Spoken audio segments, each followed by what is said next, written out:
का बात कर रहे थे कि दुनिया में ये लड़ाइयां चल रही हैं, कौन किसके साथ, क्या ऐसे खेमे बनते जा रहे हैं जैसे वर्ल्ड वॉर के दौरान थे या कोल्ड वॉर के दौरान थे। तो देखते हैं कि किस देश के साथ कौन कौन से और मुल्क जो हैं वो सहायता में हैं या उसके एलाई हैं। एक आपकी स्क्रीन पर आप नजर डालिएगा तो ये भारत के साथ कौन कौन से देश खड़े हुए हैं। मैं इसमें से पहले नाम पर सर बाद में बात करूंगा। एक दूसरा इजराइल, कोई शक नहीं। रूस, कोई शक नहीं। फ्रांस, बिल्कुल कोई शक नहीं। अफगानिस्तान कोई मदद नहीं पहुंचा सकता सीधी सीधी भारत को ऐसी, लेकिन हां भारत का मित्र देश है। जापान ने तो अभी ही बहुत बुरी तरह पहलगाम के हमले को कंडेम किया, उसने कहा हम भारत के साथ हैं। जापान पूरी तरीके से अलाइड है भारत के साथ। ऑस्ट्रेलिया क्वाड का मेंबर है भारत के साथ। यूएई और सऊदी अरब, इन देशों के जो हिस्टोरिकल रिश्ते हैं पाकिस्तान के साथ, उसके बावजूद जब कोई बड़ा स्टैंड लेने की बात आती है ये देश हमारे साथ रहते हैं। और एक नॉर्वे की बात भी हो रही है। रही बात अमेरिका की, सर अमेरिका के डबल स्टैंडर्ड्स की बात खूब होती है। क्या आप अमेरिका को पक्का एलाई मानते हैं या मतलब जब असल लड़ाई की बात आती है तब तो ये इनकी हरकतें कुछ और होती हैं? और सौरभ देखिए, इंटरनेशनल रिलेशंस में there are no permanent friends, there are no permanent enemies, there are only permanent interest. और आपने क्योंकि अमेरिका का बात उठाया है, ऑप सिंदूर से पहले अमेरिका का जो प्रेसिडेंट है ट्रंप का, उसका खुद बेटा डोनाल्ड ट्रंप जूनियर गया था और वहाँ पर उसने ये शहबाज शरीफ से मिला, आसिम मुनीर से मिला और 2 दिन के अंदर ही क्रिप्टो करेंसी साउथ एशिया का वहाँ कैपिटल बना दिया। और साथ में उससे पहले उसका जो गोल्फ पार्टनर है उसका भी बेटा गया था वहाँ पर, विटकॉफ है जो उसका गोल्फ पार्टनर प्रेसिडेंट ट्रंप का, और वो भी वहाँ पर गया था। साफ जाहिर है कि अमेरिका का जो एक रवैया है वो आज की तारीख में बहुत कंफ्यूज्ड है प्रेसिडेंट ट्रंप के अंदर में। रशिया यूक्रेन में देख लिए, प्रेसिडेंट बुश को देखिए, उनका पूरा सपोर्ट यूक्रेन को था।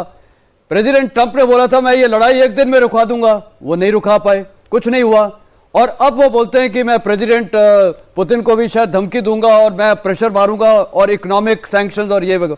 तो देखिए, किसी के मैं बोलूंगा कब कौन पलट जाए ये कुछ पता नहीं चलता। हम रिलाई नहीं कर सकते किसी बिल्कुल किसी पर रिलाई नहीं कर सकते। लेकिन हाँ, हमारे कुछ ट्रेडिशनल फ्रेंड्स हैं। अफगानिस्तान, आपने सही बोला, कुछ नहीं कर सकता, लेकिन उसके साथ हमारे हिस्टोरिकल टाइज हैं, हिस्टोरिकल कल्चरल टाइज हैं। और जापान है, और ये खासकर जितनी साउथ ईस्ट एशियन कंट्रीज हैं और शामिल ऑस्ट्रेलिया जो क्वाड हमारे पार्टनर्स हैं, अमेरिका को छोड़ के, यूके को भी, सॉरी ये क्वाड को, अमेरिका को छोड़ के, तो कई लोग हैं जो हमारे साथ हमेशा खड़े रहेंगे। आज रूस को भी देखिए, आज रूस हमें बोल सकता है कि शायद भारत हमारे साथ नहीं है, क्योंकि हमने प्राइम मिनिस्टर ने बोला था लड़ाई, ये क्या नाम है, डायलॉग और डिप्लोमेसी सोल्यूशन है, war is not the, this is not the era of war. वो हो सकता है प्रेसिडेंट पुतिन को अच्छा नहीं लगा होगा जब ये हमारे प्राइम मिनिस्टर ने बोला था। तो लेकिन सर दूसरा पक्ष भी हमको ही दोषी बोल रहा था कि आप खुलकर क्यों नहीं कंडेम कर रहे हैं। हमने कंडेम भी नहीं किया रशिया को। तो और आपने देखा यूनाइटेड नेशंस में जितनी भी जनरल असेंबली में वोटिंग हुई थी, हमने कई बार न्यूट्रल स्टांस लिया है। तो आज की तारीख में सब अपने नेशनल इंटरेस्ट सुप्रीम देखते हैं। भारत भी अपना नेशनल इंटरेस्ट सुप्रीम देख रहा है। बिल्कुल। और ये अलायंस में वर्ड नहीं बोलूंगा, पार्टनर्स वगैरह या जो भी फ्रेंडशिप है चेंज होती रहती है। अब आप पाकिस्तान के साथ देखिए जरा, पाकिस्तान के साथ चीन बिना शक, तुर्की बिना शक, अजरबैजान बिल्कुल सही है, और मलेशिया भी अब पाकिस्तान के खेमे में जाता हुआ दिखाई दे रहा है। तो आप ये सारे में कॉमन, चीन को छोड़ दें, बाकी तीनों देश इस्लामिक कंट्रीज हैं और इस लिहाज से ये पाकिस्तान के साथ रहते हैं। चीन, क्योंकि चीन भारत को अपना एडवर्सरी मानता है, प्रतिद्वंदी मानता है हर क्षेत्र में, इसलिए वो पाकिस्तान का साथ देता है। जनरल साहब, अभी सवाल है कि कौन पक्का दोस्त है और कौन, जैसा सर ने कहा, इंटरेस्ट बस के अपना इंटरेस्ट देखने वाला। बिल्कुल, देखिए जहाँ तक चीन का सवाल है, अगर आप पाकिस्तानी लीडरशिप का बयान सुने या उनके फौजियों का बयान सुने, आसमान से ऊंचा समुंदर से गहरी इनकी दोस्ती है। और ख़ास करके क्या है कि चीन आस्ते आस्ते पाकिस्तान को अपना एक वैसल बना देगा।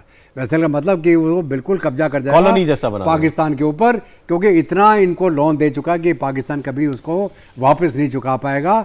और चीन जो है वो वसूली करेगा। वो चीन कभी भी अपना दिया हुआ पैसा छोड़ के नहीं जाता है। यहाँ तो जैसे आप उदाहरण देख लीजिए, आप श्रीलंका का, अगर पोर्ट बनाया है पैसा नहीं दे सकता 99 ईयर के लीज में, और यही हाल पाकिस्तान को होने वाला है कि पूरा पाकिस्तान चीन के पास 99 ईयर लीज में चला जाएगा और कोई भी इनकी फौज या इनकी लीडरशिप कुछ नहीं कर पाएंगे। आज के दिन में पाकिस्तान की आवाम बोल रही है ये कि आप तो बिक गए चीन के हाथों, चीन आपका दोस्त नहीं है, आप लुट गए बिल्कुल। और वो उनको कहते हैं हमें शर्म आती है हमारी लीडरशिप और हमारी फौज के ऊपर कि जो बिकते ही चले जा रहे हैं इनके ऊपर। तो ये तो खैर चीन और इसका पाकिस्तान का हाल है। अभी जहाँ तक तुर्की का सवाल है, तुर्किया तो वो बनना चाहता है खलीफा पूरे इस्लामिक वर्ल्ड का, और अज़रबैजान तो है ही उसके तुर्की के साथ और इनके साथ में मिला हुआ because of the Islamic angle. और ये कुछ न्यूट्रल देशों की लिस्ट भी है सर।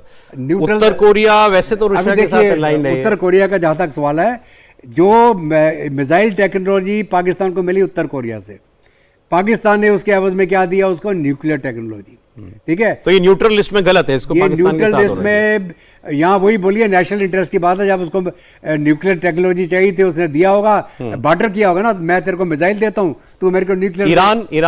ईरान जहाँ तक सवाल है, पहली बात इस्लामिक नेशन होने के नाते, क्योंकि ईरान भी एक लीडर बनना चाहता है, लेकिन वो एक बड़ा बैलेंस्ड अप्रोच बना के रख रहा है बिटवीन इंडिया एंड पाकिस्तान। वो इंडिया को कभी एग्नोटाइज नहीं करना चाहेगा क्योंकि उसके भारत के साथ में काफ़ी इंटरेस्ट इन्वॉल्व हैं, तो वो थोड़ा सा ना न्यूट्रल रहेगा, ना इधर जाएगा ना उधर जाएगा, फेंस सिटिंग करेगा। वो एक बड़ा हिस्सा रह जाता है यूरोप का, क्योंकि यहाँ पर ब्रिटेन लिखा हुआ है जी। यूरोप भारत के साथ कैसे रिश्ते रखता है? मैं ईरान पे एक चीज बोल सकता हूँ if you permit. Iran basically Chabahar port का जो टर्मिनल हमने 10 साल के लिए उसका डेवलप किया है, तो भारत और ईरान के काफ़ी अच्छे रिश्ते हैं।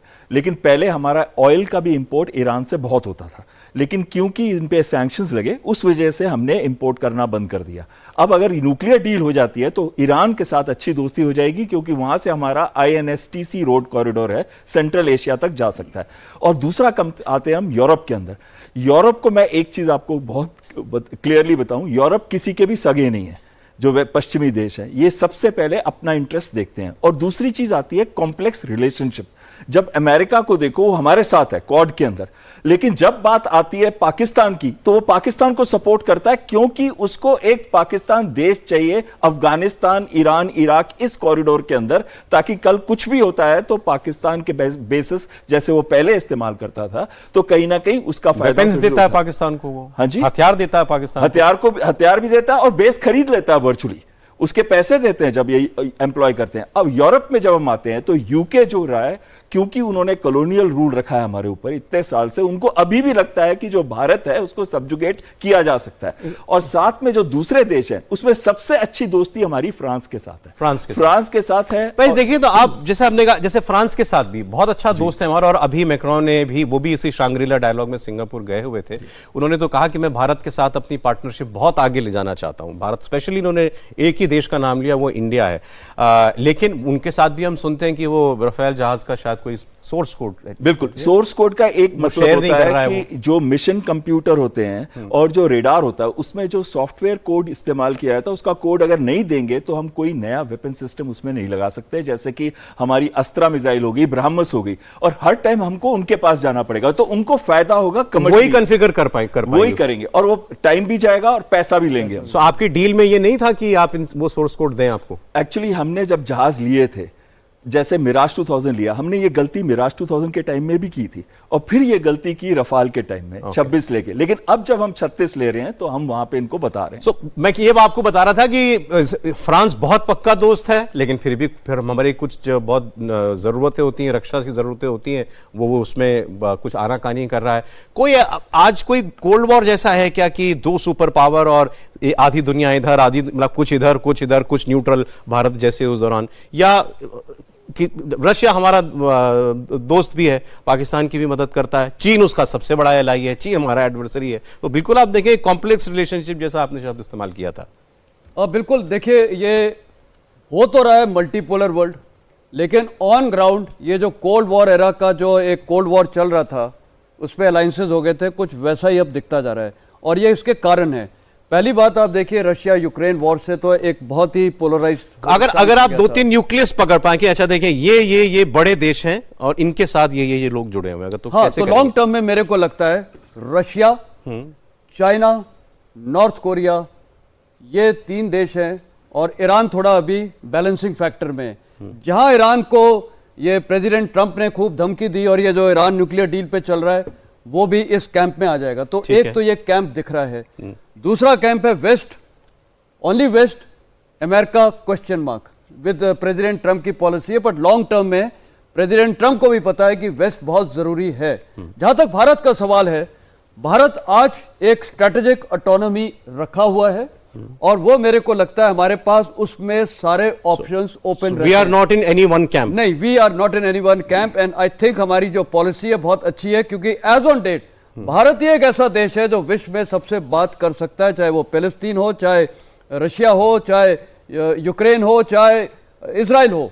बाकी ये कंट्रीज नहीं सबसे बात कर सकती हैं। तो आज एक हमारा जो स्ट्रेटेजिक ऑटोनॉमी है, मेरे को लगता है बहुत ही अच्छा बहुत लोग कहते हैं कि under prime minister Modi Bharat के इंटरेस्ट धीरे धीरे ज्यादा जुड़ते जा रहे हैं अमेरिका के साथ, रूस से कम होते जा रहे हैं। और देखिए, जैसे मैंने पहले बोला था, नेशनल इंटरेस्ट तो सुप्रीम है भारत के भी।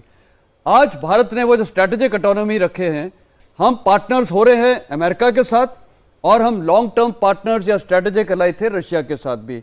आज भी हमारी वेपन सिस्टम्स रशिया से भी आ रहे हैं और आप देखिए अभी S-400 की हम और डिमांड कर रहे हैं बैटरी सिस्टम, और इसमें हमारा फायदा है। मेरे ख्याल हमने रशिया से ऑयल भी लिया है, अमेरिका से हम टेक्नोलॉजी ले रहे हैं। अभी जैसे GEF 414 इंजन, उसकी अभी पूरी बात हो रही है, फाइनली ट्रांसफर टेक्नोलॉजी एटलीस्ट 80% तो हो जाएगी। तो मेरे ख्याल आज जो भारत कर रहा है, जैसे पाकिस्तान तो एक कैंप में है, हम किसी अभी कैंप में नहीं है, लेकिन जिस प्रकार सर एक सॉरी आप कंप्लीट कर लें। जिस प्रकार वर्ल्ड चल रही है, हो सकता है भविष्य में लॉन्ग टर्म में भारत को भी एक आध कैंप में शायद जाना पड़े। अच्छा, एक बड़ा इंटरेस्टिंग, कई लोग भी पूछते भी हैं ये सवाल, एयरफोर्स से जुड़ा हुआ सर, भारत कभी अमेरिका के जहाज क्यों नहीं खरीदता? मतलब अमेरिका के फाइटर जेट दुनिया का सबसे बड़ा सुपर पावर है, क्यों नहीं हम कभी अमेरिका के जहाज क्यों नहीं, वो ऑफर कर रहा है आपको F-35 ले लो मेरे से, भारत क्यों नहीं लेना अमेरिका का जहाज? देखिए, बहुत सारे इसके रीजन है। सबसे पहला रीजन अगर आपको याद हो, तुर्की का, जब तुर्की ने S-400 लिया तो F-35 की डील जो हो चुकी थी, एग्रीमेंट हो चुका था जिसका, उन्होंने F-35 जहाज देने से मना कर दिया। उसी तरीके से पाकिस्तान को देखो, कई साल तक लटका के रखा F-16 के लिए, जबकि पाकिस्तान उनका बैकयार्ड था, वहां से वो ऑपरेट करते थे। अब आती है बात कि भारत को क्या करना चाहिए। अगर भारत के पास ऐसी चॉइस है, जैसे कि Su-57E की हम बात करते हैं, तो उसके अंदर ट्रांसफर ऑफ टेक्नोलॉजी, को डेवलपमेंट, कॉस्ट इफेक्टिवनेस, अमेरिकन जहाज जो होते हैं बहुत एक्सपेंसिव होते हैं। आपने F-35 की बात की, $42 मिलियन का ये जहाज है, ये बेसिक कॉस्ट है। इस पे अगर आप वेपन सिस्टम्स ऐड कर देंगे तो ये $100 मिलियन के पास पहुंच जाएगा। इससे आधी कीमत से भी कम में हमको एक मैं उस नजरिए से पूछ रहा था सवाल, मैं इंटरनेशनल रिलेशंस में भी आ रहा हूं। और इस दूसरी चीज है कि अमेरिका के ऊपर कोई रिलायबिलिटी नहीं है, कभी भी वो स्पेयर सप्लाईज बंद कर देता है। अच्छा। कभी भी उसका, जैसे वो कहते हैं ना कि वो लॉक ऑन ऑफ कर देगा, और एक बार उसने वो कर दिया तो हम उनके अगर आपने किसी को जहाज दे दिया उसके बाद भी आप कंट्रोल रख पाते हैं उसके ऊपर? अभी दो चीजें हैं इसमें। सबसे पहले चीज है, जैसे उसने पाकिस्तान को बोला है कि ऑफेंसिव रोल के अंदर F-16 का इस्तेमाल नहीं किया जा सके, तो एक डिप्लोमेटिकली डिक्टेट दिया जा सकता है, वो सही है। लेकिन ये कहना कि ऐसा कोई स्विच है उसके पास कि वो यूटिलाइजेशन ना कर सके, ये बहुत एडवांस जहाज होंगे तो होगा, नॉर्मल जहाजों में नहीं।